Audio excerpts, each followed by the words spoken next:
r/AskReddit. Police officers of Reddit, what's the craziest situation you've been in? Showed up to a call once about a baby crying non-stop for hours and no sign of an adult being home. We went into the house and I followed the sound of the crying baby upstairs to find an 18-month-old, with her arms duct taped to her crib. I undid the duct tape and it was obvious this was not the first time it had happened. I brought the child downstairs and outside. The mom was walking up the sidewalk of the housing unit and flipped shit on me. I handed the child off to a patrol and cuffed her. It was the most satisfying clicking of handcuffs I had ever heard. Edit. This happened when I was in the army as an MP. The father of the child was deployed at the time. From what I heard, he was granted permission to return home and take custody of the child. They got a divorce and I believe he won custody. I don't know what happened to her as far as a sentencing or jail time. Responded with my partner to a welfare check on an elderly gentleman. Knocked on the door, walked in and couldn't find him. Monsieur went to his garage and found him sound asleep behind the wheel. He tried to commit suicide by asphyxiation. Thing is, he only had a small amount of fuel and it was a new Civic. He was pissed when he woke up that I wasn't St. Peter. My dad friend who is a cop in NC told me that some teen tried to steal an electric shopping cart from Target with a duck ton of shit in it and tried to outrun the cops, but the cart only went 5 miles per hour for like 25 meters, then the battery died. The cop just asked him to push the cart back since it died and return the stolen items.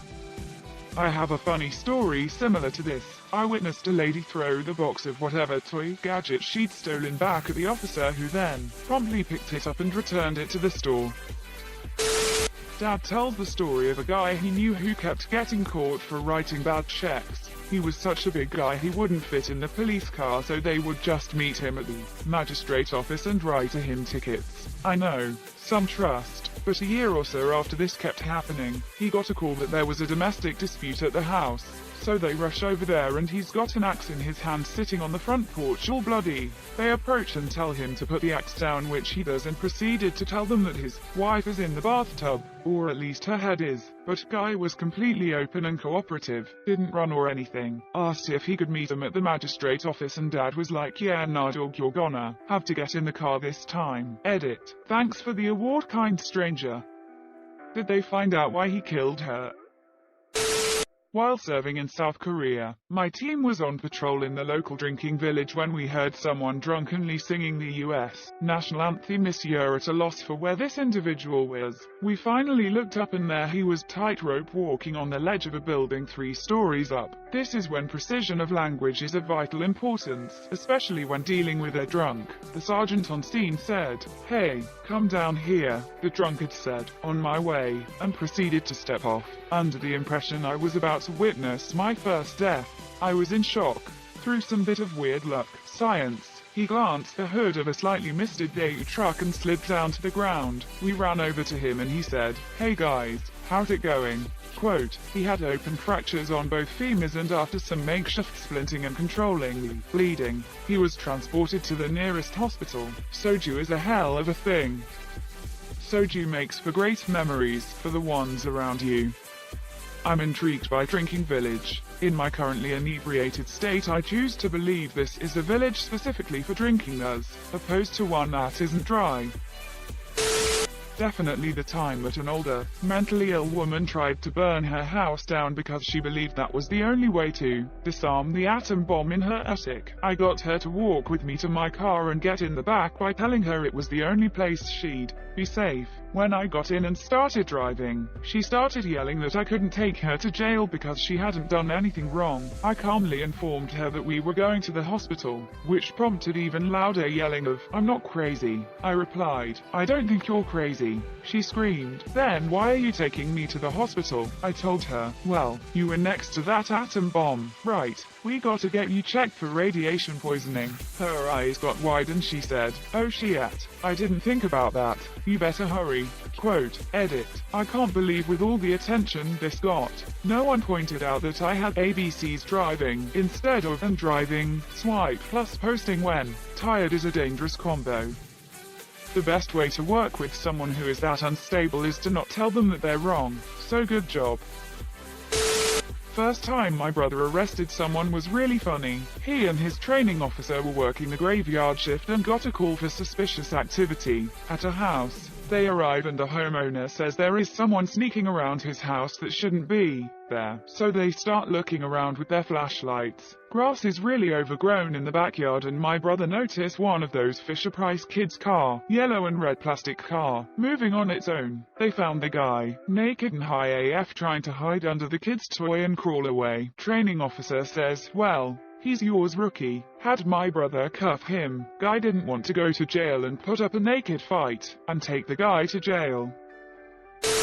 Attended a structural fire in a downtown high-rise. Was tasked with evacuating local residents in case the building collapsed. Third house I went to. The guy answers in a full bunny suit with gas mask propped up in his head. English wasn't his first language, and as I was trying to communicate that he needed to evacuate, it became clear he was running a meth lab inside. Arrested Asian Walter White, and then had to sit in the shadow of the structure fire keeping eyes on the house while waiting for clear, clandestine lab team to show up. In that time fire trucks basically surrounded my vehicle so I couldn't move it, even after clear team moved in. Walter had his lawyer call in my PC, and it was about 10 hours before we could head back to cells. I've never had to piss so badly in my life. Edit. Thanks for the gold. Edit 2. I've been requested to remove this clarificatory edit to enhance narrative enjoyment. It can still confound in the comments if you are confused. In a full bunny suit with gas mask. Honestly pictured some sort of weird cosplay, furry suit combined with a BDSM thing.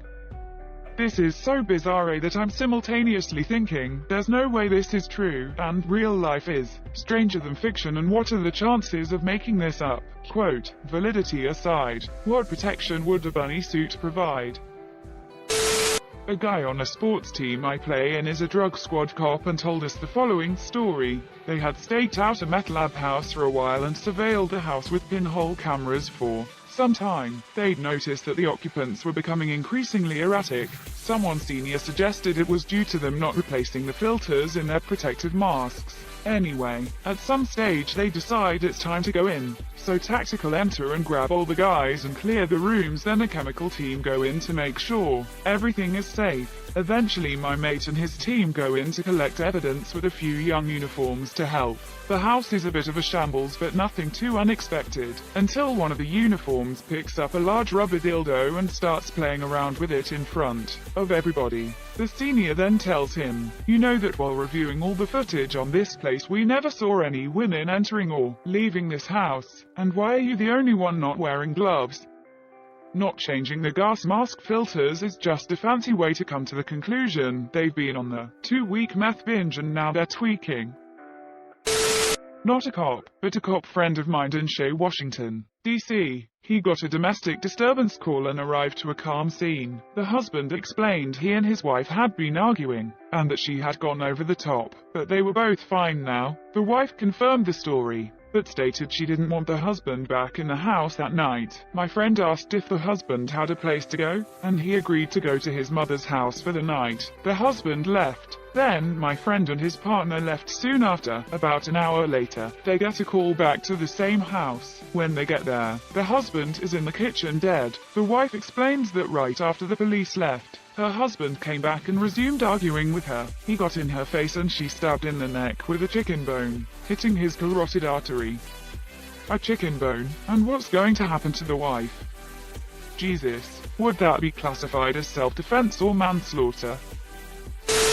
I got a lot of messages asking for more, so here is another story. I'm on midnight shift. I work in a small town, under 30k people, with a county of about 200k people. My beat is a suburb. We get a shots fired call. Usually these are an old lady who hears something she thinks is a gunshot, but we can never locate the source and go back in service. This was different. I could hear the stress in the dispatcher's voice as she told me it was an open line call. This means the caller was still on the phone giving information in real time. The caller was yelling into the phone so loudly it was bleeding over into the dispatcher's mic. When she keyed up and I could hear the screaming, me and 3 other officers haul ass to this apartment complex. It's a single-story unit shaped like a horseshoe, with a big open courtyard. We start making our way to the complex, having parked a bit away from the suspect house. It's about 2 a.m. on a weekday and it's dead quiet. I don't hear shit. I'm jumping bushes and crossing lawns with my department rifle on me while my partners are moving parallel to me. We get to the edge of the complex and stack up. We can hear the yelling. The door to one of the apartments opens and the screaming subjects start to spill out. We don't know who is who, so we can out with rifles and handguns drawn, giving commands for everyone to show hands and drop to their knees. Everyone complies. I give cover to the 3 other units who start handcuffing and checking people for weapons. No gun so far. These people tell us the people who fired shots already left in a car, which they describe. We go to clear the apartment when a Hispanic male comes out covered in blood. He was ghost white from the blood loss. He is clutching his left arm, which I can see has been cut to the bone from elbow to wrist, and he has arterial spurt. I realize he is minutes from death and apply a tourniquet that everyone that works in this area carries on their belt. This guy loses consciousness. We clear the apartment quickly to make sure there are no unseen threats and then radio for EMS and fire to enter. The surgeon said 2 minutes later with that tourniquet and the guy would have bled to death. We find out that the whole thing was a drug deal gone bad and the sellers tried to take the money and split. Amazingly, no one was shot. I spent the rest of the shift searching for the shitheads and writing reports.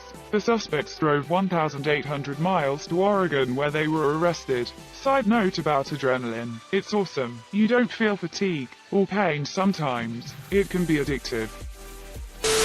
I ain't a cop, but my dad is, and this happened when I was on a ride-along with him quite a few years ago. Relatively short one, this time. After eating our lunch, we went down to a runoff point so he could finish some of his reports. That's usually why you see a lot of cops on the side somewhere that isn't directly connected to the main road. I was on my phone watching some videos when he got called in to check something that was happening up the road. I was sitting in the car the entire time this happened, headed up the road to a construction site. By that time it had been active but non-progressing for 5 years, where a bunch of people were just standing around looking weird, dressed in weird suits and obvious fake construction costumes with fake hard hats. A representative of the construction company had called the police down when these people showed up, and didn't say a single thing for hours. Backup arrived and about 6 cops were trying to get 24 people to say anything. After a half-hour passed, every single one of the trespassers began to dance and music began to blare from portable speakers.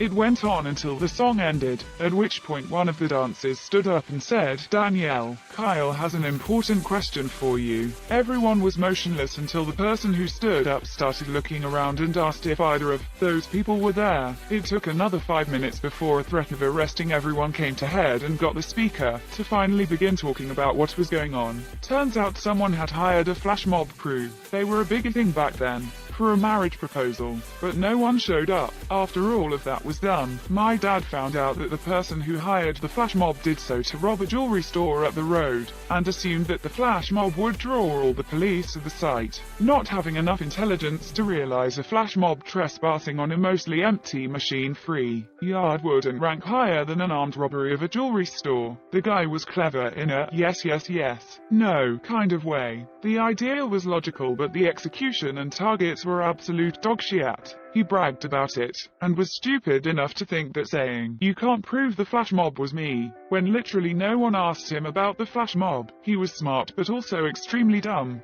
His name was actually Kyle. His wife is actually named Danielle, and he paid the flash mob crew with his own money. Dumb. I would pay to have a video of his lawyer's face. I doubt it was a fun day for the monsieur. My dad usually relates to when people ask, staking out one of LA's homeless killers, the Skid Row stabber. This one specifically targeted men who appeared to be homeless. So my dad was part of a task force that would assign one officer a night to be the bait. He remembers tearing up his clothes, putting them on, rolling around in the dirt, then on the street, and finally pouring a cheap bottle of whiskey out on the monsieur. He never washed this outfit so that it just got progressively nastier while he was on the task force. He would then lie down in one of the killer's known preferred areas, with his backup revolver, because of its size, underneath his body. He said he did actually manage to fall asleep a couple times, but mostly, even knowing there were a handful of nearby officers hidden and waiting for him to start screaming, he was too scared to do anything but lie there and shiver. When he was a supervisor, one of LA's endless car pursuits entered his division's territory. His officers joined the chase and then entered a new division as it kept going. He knew the supervisor of that division's patrol, so he hopped in a car to head over and help coordinate the chase. By the time he got there, the chase had turned to a foot chase. He radioed the other supervisor to meet him in the station parking lot as he listened to officers calling out updates on location. He had a gut feeling, and as he and the supervisor listened, started walking towards one of the walls. Sure enough, the suspect, completely lost, hopped over the fence, literally caught the guy in my arms as he came over. I led a few others I know to be nutty, but he never gives out because of various reasons. The King, 92 riots. He was stationed at the infamous Rampart Station when these occurred as a patrol supervisor. We didn't see him for roughly a month, as he was often in the field managing a small group of officers who would move from one intersection to another, mounting high visibility defense for 24+ hours to discourage rioting. This job amounted to them finding high ground they could park the patrol cars in. Half the officers would then stand around the cars in tactical gear while